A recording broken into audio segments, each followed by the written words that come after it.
Demonstration today in solidarity with the Palestinian people, in recognition of the sacrifice made by those who died on the flotilla, and to pay our respect to those who have come back to give their witness today. Now the survivors are returning from the flotilla.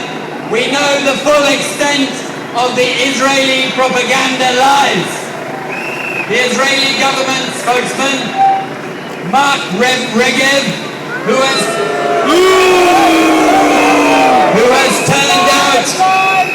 turned out to be the real comical ally and an international laughingstock, has claimed that Israeli commandos were lynched by terrorists. Today we have the autopsy reports which show that most of those who died from gunshot wounds to the head. That's not self-defense, that is a terror attack on innocent people. Now the 700 campaigners who really defended themselves, bringing vital aid to Gaza, have proved to be the conscience of the world. And they have shown bravery in the face of the cowards who attacked them. That is an example to us all. Because, of course, it is not just Israel that enforces the siege of Gaza's 1.5 million people.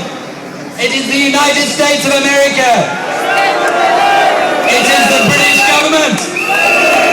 It is the European Union that stands behind it and funds and arms that occupation and that siege.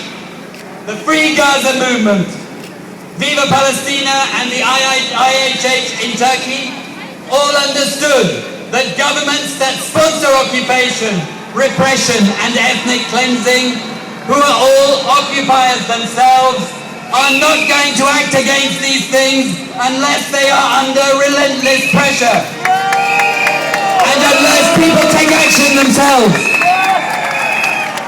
But of course, the siege is only a symptom of the 43-year-old occupation of the West Bank and Gaza that enforces it, and the 62-year-old Palestinian dispossession. That means that most of Gaza's population are refugees or their families. And while countries like Iran are threatened with war, Israel is allowed to continue to colonize, kill, and violate UN resolutions with impunity, with the alibi of fraudulent negotiations that go nowhere. And the agony of the Palestinian people goes on without end.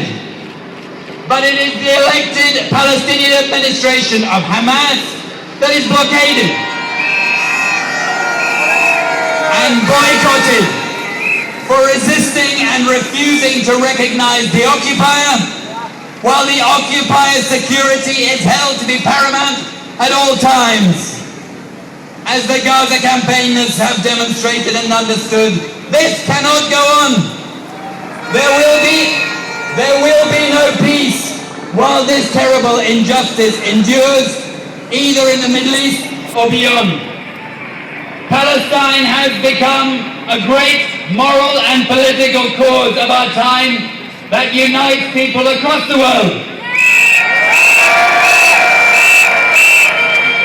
Now there is a breach in the blockade. Things are starting to change. There need to be more boatloads of aid.